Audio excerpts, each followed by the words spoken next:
Olá, muito boa noite para todo mundo. Lidando com o marroeiro, tirando boi de arribada e cortando esse sertão inteiro, transportando boiada, a comitiva do Terra Viva BBO na TV faz a saudação aos companheiros reunidos aqui nesse terreiro para apreciar a porfia dos violeiros e já anuncia o começo da função com a apresentação da prosa brideira do dia. O mês de junho terminou com grande carestia de gado terminado no Brasil inteiro. E o resultado lógico e esperado disso foi que o preço desta nossa mercadoria fez o devorteio e o carretão pegou o rumo de subida no estradão. Pois então, o caso agora é de saber o que é que vai acontecer com a cotação daqui do meio do ano para frente. E para campear informação a este respeito, a gente anuncia a apresentação da nossa coluna Mercado Futuro, com o zootecnista Douglas Coelho, diretor e analista da Radar Investimentos.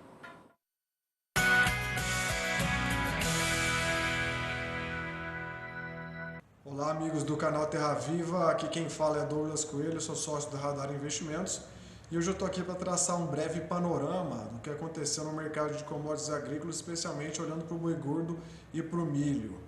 Bom, pelo lado do boi gordo, essa foi uma semana em que a gente sentiu uma restrição pelo lado da oferta, né?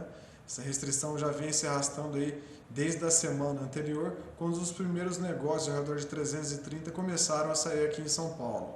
A tendência natural é que essa oferta restrita de animais vá ganhando mais força, vá ficando mais nítida na medida em que a gente se aproxima de julho e agosto. Por quê? Porque foram os meses onde no qual o confinamento não foi estimulado quando a gente olha para os meses anteriores, né?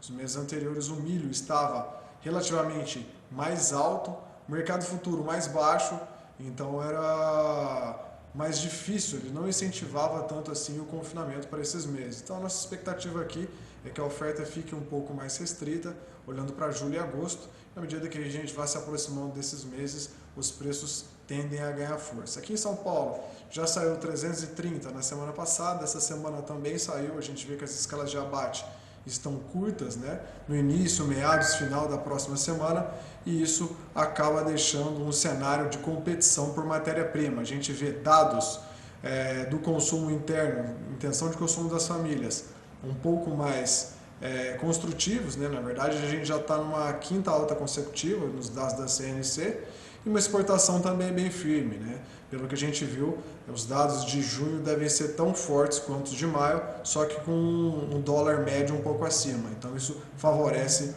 a receita, né? O faturamento das exportações. Olhando para o lado do milho, essa semana houve a divulgação, né, da área plantada, dos estoques também dos Estados Unidos. Havia uma grande expectativa em relação a esse número, mas o número não trouxe grandes mudanças, né, a ponto de mexer com toda a dinâmica do mercado.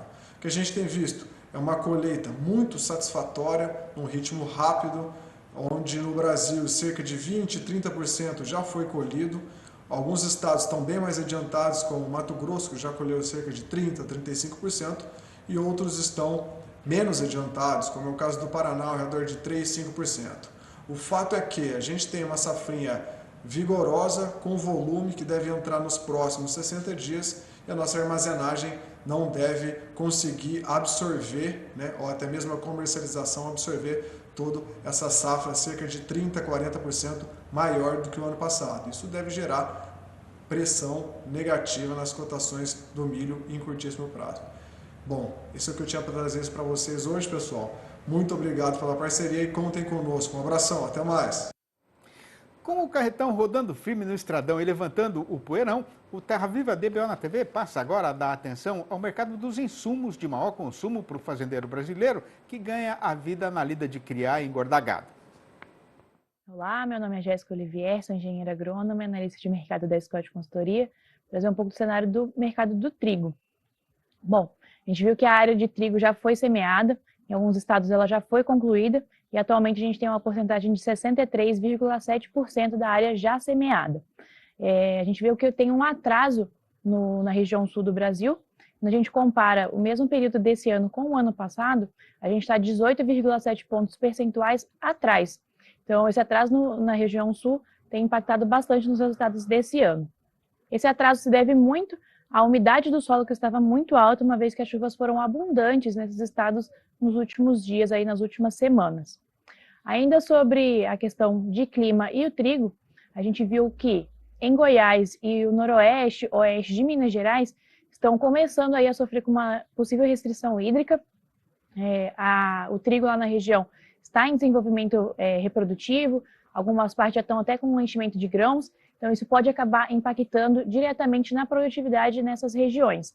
A chuva lá no acumulado de junho não ultrapassou os 50 milímetros, então realmente precisa de uma chuvinha lá para poder melhorar esse desenvolvimento aí da cultura nesses estados. Um pouquinho sobre a exportação, até o momento a gente exportou 47 mil toneladas de trigo no mercado internacional. Então o câmbio vem favorecendo bastante nessa questão da exportação e tem também a questão do fornecimento no mercado internacional, né, do trigo, uma vez que a guerra russo-ucraniana ainda está ocorrendo. Então isso pode acabar impactando alguma coisa no fornecimento do trigo para outros países. Isso tem favorecido o Brasil, uma vez que a gente não é um importante player nesse mercado de exportação de trigo, a gente não tem geralmente esse desempenho tão bom para a exportação do cereal, então isso vai auxiliar bastante aí na questão de exportação brasileira. Lembrando a vocês que o Confina Brasil está rodando aí pelo Brasil, a pesquisa expedicionária realizada pela Scott Consultoria. Atualmente o pessoal está na sua primeira rota, passando por São Paulo e o Triângulo Mineiro. E se você quiser saber um pouquinho mais, é só entrar em confinabrasil.com ou seguir a gente no Instagram, em @confinabrasil.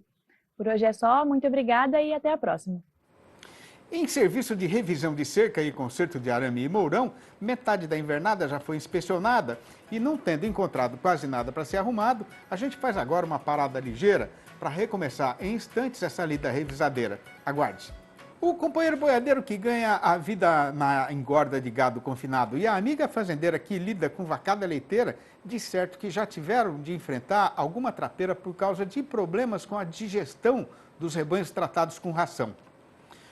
Pois a novidade que tem para ser contada é que, com o avanço do conhecimento do organismo do animal, os cientistas conseguiram desenvolver novas substâncias que ajudam no funcionamento do sistema digestivo e, ao mesmo tempo, aumentam o aproveitamento dos alimentos. E para esticar uma prosa a respeito de como é que isso está sendo feito, a gente convidou para a nossa entrevista do dia o médico veterinário Rafael Toigo, supervisor técnico da Quintia do Brasil, que vai participar do programa falando ao vivo por vias internéticas, diretamente de Lajeado, no Rio Grande do Sul. Boa noite, Rafael. Uma grande satisfação ter a sua presença virtual aqui no nosso arranchamento eletrônico. Seja muito bem-vindo. Boa noite, Sidney. Muito obrigado. Estamos à disposição. Ô, Rafael, explicando assim de um jeito mais simples, né, para gente que não é técnico no assunto, basicamente, como é que funciona o sistema digestivo do animal? Então, o que a gente pode evidenciar do sistema digestivo dos ruminantes é que o estômago é dividido em 4 compartimentos, sendo desses o rumen, que também é conhecido aí como uma câmara fermentativa, onde tem a sua microbiota própria, né, com fungos, bactérias e protozoários, que vão degradar os alimentos e, a partir daí, o bovino vai pegar essa energia e utilizar, então, para sua mantença, né, de uma forma bem basicona.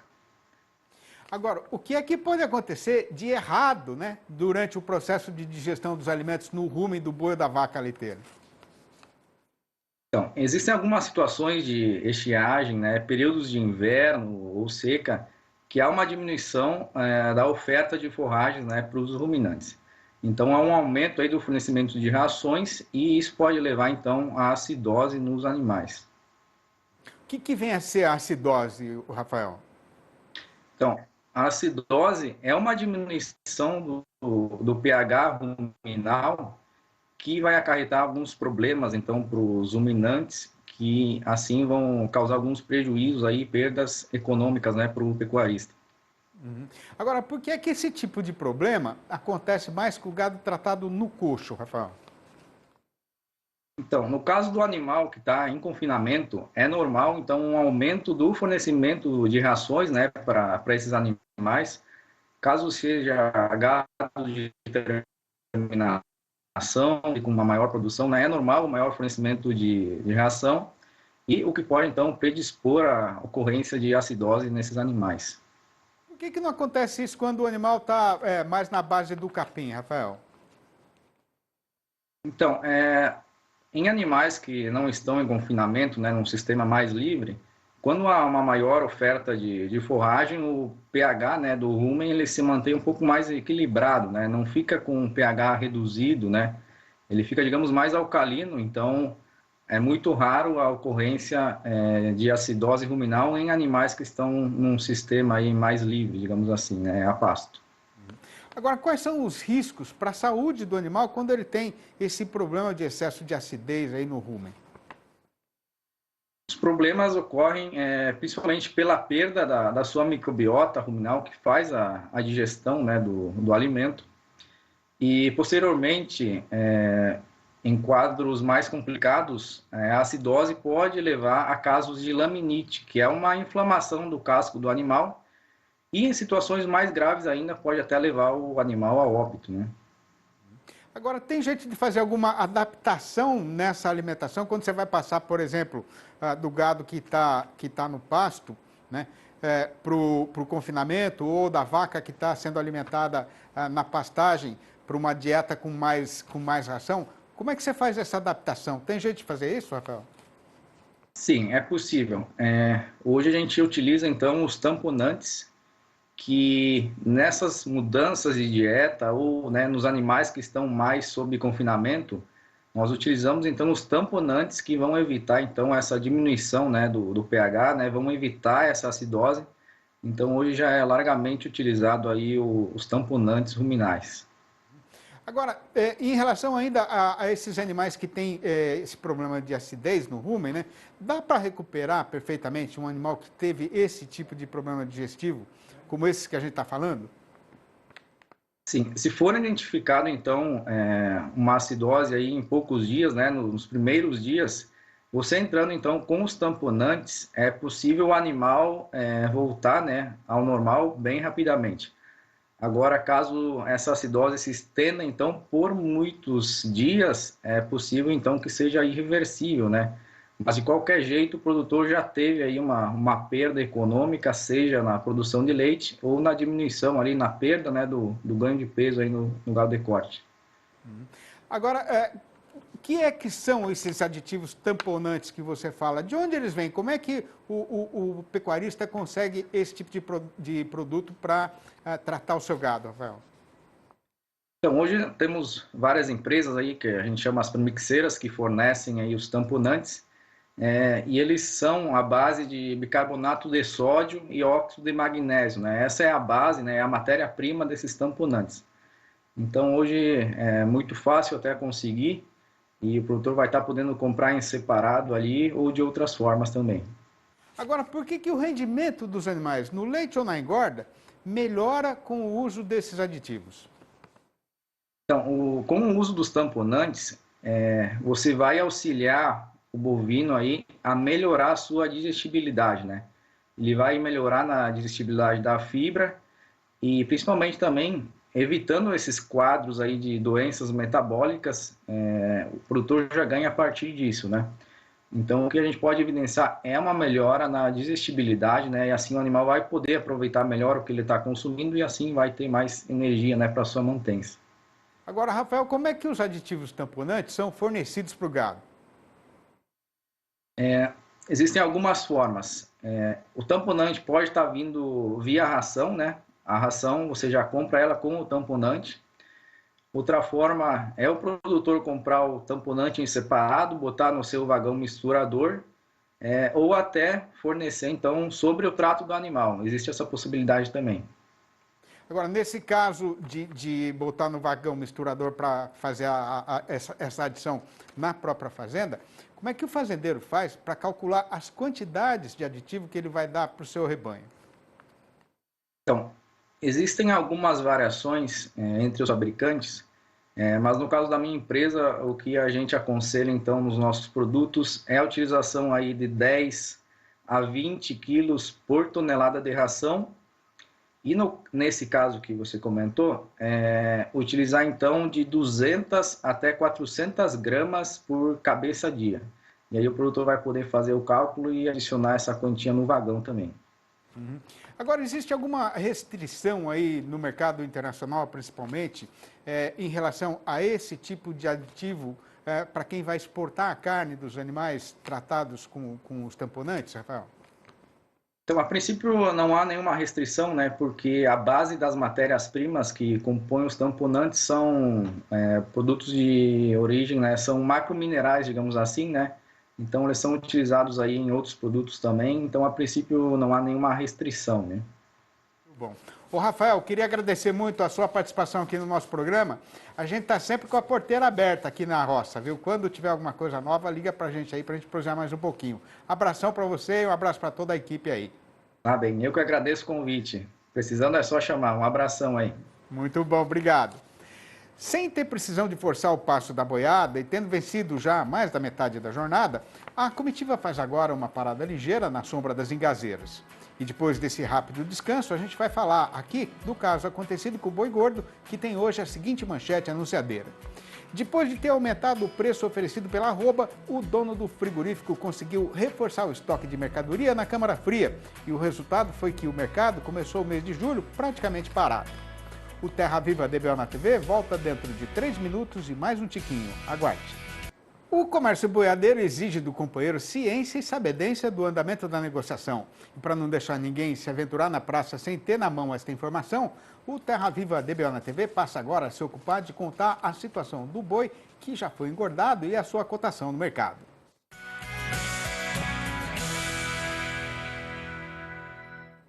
E desta vez o que tem para ser contado a respeito do andamento da negociação na nossa praça boiadeira é que depois de passar o mês de junho desembestado na subida do Estradão, nesta sexta-feira fechadeira da semana e abrideira da metade derradeira do ano, o carretão ficou parado no país inteiro.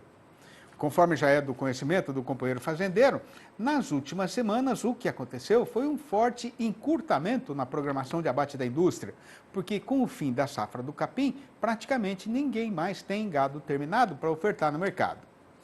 A questão é que, como tem sido falado aqui, de assim e outro também, justamente numa hora de aperto como esta de agora, a demanda por carne voltou a aumentar, tanto para o abastecimento aqui no nosso próprio terreiro, quanto para fazer o fornecimento para os compradores estrangeiros. No caso do comércio caseiro, o crescimento do movimento foi bem ligeiro, mas deve melhorar nesses próximos dias, depois da virada do calendário, com o pagamento do salário ao trabalhador empregado. Isso porque, como sempre, é certeza que uma parte desse dinheiro vai para a caixa registradora do açougueiro, né? Mas o que está fazendo mesmo a diferença na conta é o extraordinário aumento das exportações brasileiras de carne bovina, que está sendo puxado principalmente pela China, mas com uma participação muito substanciosa também dos Estados Unidos, do Egito e da União Europeia. Aliás, a este respeito, um novo estudo que acaba de ser tirado do forno pelos economistas do banco holandês Rabobank chegou à conclusão de que os embarques do setor exportador brasileiro devem terminar o 2022 com um aumento de pelo menos 10%. Voltando aqui para o tempo presente, fique o amigo pecuarista informado de que, por causa deste vento altista que está batendo no mercado aqui em São Paulo, por exemplo, né, que é um dos principais estados fornecedores de gado para exportação, nos últimos 30 dias o preço dos animais que estão no padrão exigido pelos compradores chineses subiu R$ 25,00 por arroba, chegando agora a R$ 330,00. Enquanto isso, e considerando ainda a Praça Paulista, o boi comum registrou uma alta de R$ 17,50 no mesmo período considerado. O resultado foi que, com a arroba largada na subida da ribanceira, o comércio de carne desossada no atacado também embicou no mesmo trieiro, com o valor médio dos cortes comercializados aumentando 0,5% nos últimos 7 dias contados desta quinta-feira passada para trás. Já no varejo, o rumo do mercado foi variado, com os preços subindo 0,7% no Paraná, 0,5% em São Paulo e 0,1% nas Minas Gerais, mas caindo 0,1% no Rio de Janeiro. Esticando agora a vista um pouco mais para frente, a previsão dos especialistas para o consumo é ligeiramente otimista. Primeiramente porque a metade fechadeira do ano sempre é melhor do que a abrideira. E segundamente porque agora, no 22, que está em andamento, a gente vai ter ainda eleição e Copa do Mundo, o que normalmente ajuda a aumentar a fome da população brasileira. Mas, de qualquer maneira, ninguém está acreditando que possa acontecer aí uma revolução no mercado, né? E o caso ainda é de pisar no chão com cuidado. Pois é isso mesmo que está fazendo o dono do frigorífico, que foi obrigado a abrir mão e pagar mais pela mercadoria, né? Para não arriscar de ficar com a câmara fria vazia nesta hora de precisão, mas agora já saiu da negociação assim que ele conseguiu esticar um pouco a sua programação de serviço. O resultado foi que, no balanço do dia da Scott Consultoria, foi registrada só uma mudança nas cotações entre as 32 regiões pesquisadas no Brasil inteiro. E foi no Triângulo Mineiro, onde a vaca arribou para R$ 272 a prazo e livre do Fundo Rural. Chovia lá fora às horas incertas, o vento como um açoite zunia e eu, janelas abertas, assuntava as sombras da noite fria e me assustava. Ah, minha pequena e doce cotovia, que falta me fazia o seu canto, para me inspirar a rasgar o escuro manto e reencontrar na manhã algum encanto. Quem sabe uma fugaz alegria na barra do novo dia que ainda não se via. Mas eu sabia que não voltarias, porque eu mesmo abri a portinhola do meu coração, que era a sua gaiola, e te devolvi livre para voar na imensidão do sertão. Esta e mais de 800 outras prosinhas de inspiração roceira que eu escrevi na intenção de fazer a louvação da nossa legítima cultura sertaneja brasileira, estão ajuntadas e publicadas nos 4 livros da minha série Versinhos de Caipira, que continuam à disposição dos companheiros, boiadeiros ou não, que têm esta mesma paixão pelas coisas do sertão.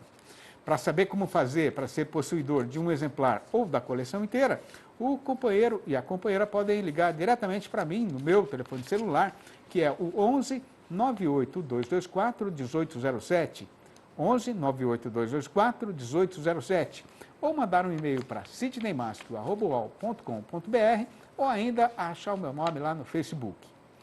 E guardando no coração a satisfação de ter participado desta reunião com os companheiros boiadeiros do Brasil inteiro, a comitiva dá o serviço por encerrado, mas já deixa combinado que o Terra Viva DBO na TV volta na segunda-feira, às 6h30 da manhã e às 7h25 da noite. Um abraço, um ótimo final de semana para todo mundo e até lá então.